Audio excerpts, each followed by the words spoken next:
Hello everyone and welcome to episode 13 of my Lancastrians and Yorkists vlog.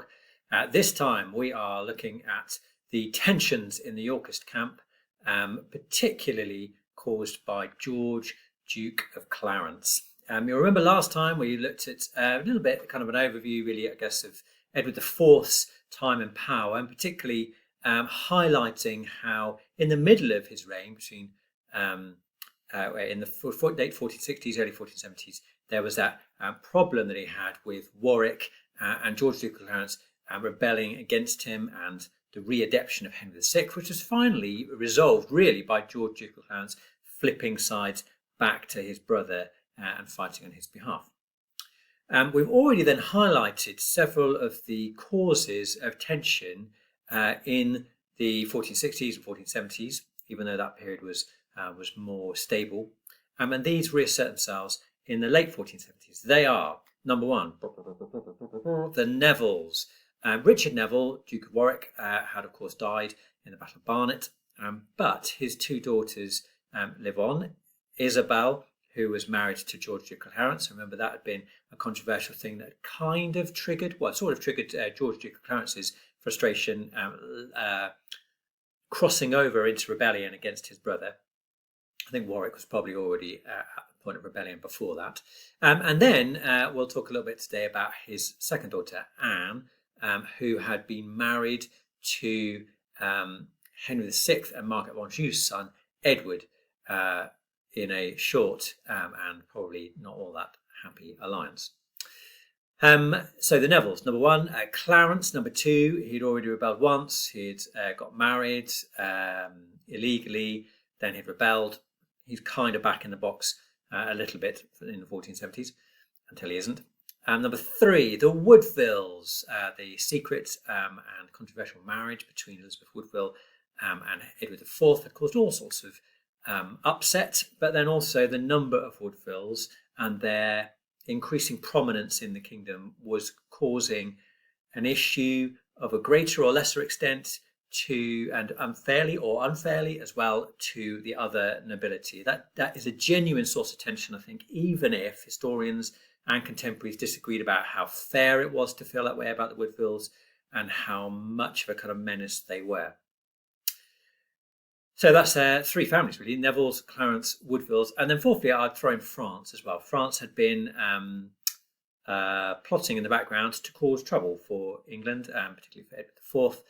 It's France that has brought together Margaret of Anjou and Warwick, perhaps because they were annoyed about previous efforts to buddy up with Edward IV in the marriage negotiations, which had ultimately proved fruitless. So France was interested in upsetting England. So in 1470 they had played that key role, and in 1475 Edward decided that it was time to sort out France once and for all. He tried to ally with Brittany and Burgundy against them, and he'd sort of got them on board, but actually when push came to shove, really they let him down. And so he collected a load of taxation, very kind of controversially, managed to squeeze England to give him a load of money, and then took his army over to France, and then didn't get the backing militarily from Brittany or Burgundy that he'd hoped for. And so his invasion of France turned into a bit of a damp squid. Having said that, France weren't up for fighting against him either, and Edward does manage to get a very helpful, very lucrative settlement from them in what's called the Treaty of Picquigny, probably. Picquigny is spelled Picquigny. Good luck with that one.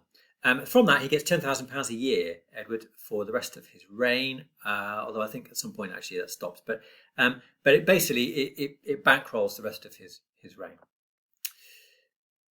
And that's France kind of on the back foot for a while at least. One other thing to wrap up there is that I mentioned that Anne Neville had married Henry VI and Margaret of Anjou's son Edward. He, of course, came over and was killed pretty much straight away at the Battle of Tewkesbury. And Anne, the widow, was taken and housed with George, Duke of Clarence.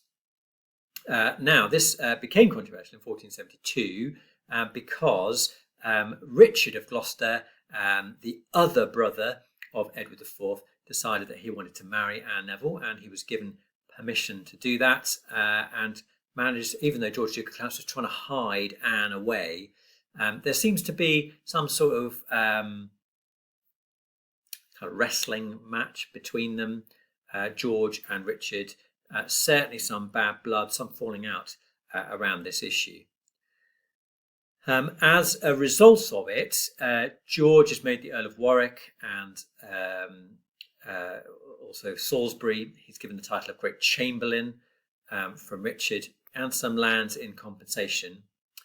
In the longer term, and this might have been why George was reluctant to let his brother Richard have the title, in the longer term, Parliament ruled that the Neville sisters' inheritance was to be split evenly, and so that George and Richard benefited evenly from the enormous amount of land that were handed down through the Neville/Warwick family inheritance, I guess is the word I'm looking for. Anyhow, there we go, 1472, falling out between George and Richard over Richard's new wife, Anne Neville. Ooh, Neville. Talking of wives, in 1476, very sadly, Isabel Neville died, George, Duke of Clarence's wife. And this seems to have had quite a profound impact upon George, or it did have quite a profound impact on George, although quite a strange one as well. He was extremely sad about it and took it really hard, but also at the same time lobbied for the opportunity to remarry pretty much straight away. He attempts to remarry by proposing that he gets hitched to Mary, daughter of the Duke of Burgundy, but that's blocked by Edward. And then he proposes getting married to Margaret, sister of the King of Scotland. Edward blocks that one too. In both cases, Edward is thinking about the power and status that these marriages would give George, and there's a sense in which George is still not trusted. We don't know whether Edward is right to be suspicious of George's motives, but nevertheless, George is trying it on, and then gets frustrated and annoyed when things don't go his way. As a result of Clarence's fury about not being allowed to marry, he spreads rumours that Edward was illegitimate, which had, to be fair, had been around for quite a while. However, as I said, George was also really quite distraught, or seems to have been very kind of emotionally impacted by the death of Isabel. And this kind of explodes in 1477 with the Anchoret-Twino case. I'll spell that for you. Anchoret-Twino was a lady in waiting to Isabel, and her name was spelled Ankarette, and her second name was spelled Twynho. That's how it's spelled. George was convinced that Anchoret had poisoned Isabel, and he, I don't know why this has happened like a year later, or why he hunted her down a year later, but he pursues her to where she is now living. He seizes her, he takes her before a judge and jury, and effectively kind of bullies the jury into finding her guilty of poisoning his wife and has her hanged. This is what's called judicial murder, where murder basically is dressed up as being justice. And Edward actually goes as far as posthumously pardoning Anchoret in 1478, which is a sign, of course, that that the king himself, George Duke of Clarence's brother himself, was saying that George had taken a step too far. In May of 1477, just a month later, we have the Burdett and Stacey case. John Stacey was an Oxford astronomer and an employee, a retainer of Clarence. And under torture, he had admitted to imagining the death of the king and of using black arts, kind of magic, to try and predict when the king would die and when the king's son would die. This is treason. And forget the fact he was convicted on torture. Probably what this shows actually is that Edward is suspicious about what George is up to and what George's retainers are up to and his entourage are up to.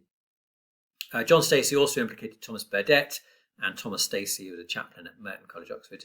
All three of them were tried and convicted of treason. And this, as well as being a proper investigation and showing Edward's paranoia, perhaps, it's also a clear message to Clarence: stop it. Wind your neck in, because I'm watching you and I know what you're up to.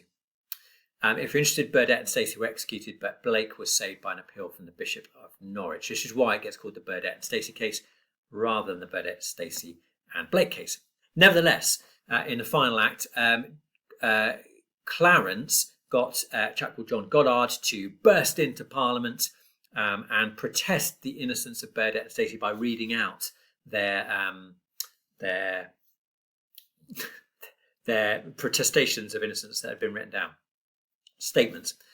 Goddard was a Lancastrian and had been pro-Henry VI, so I guess maybe if you look for someone to burst in and shout stuff at the king, probably that's the sort of person you're going to come up with.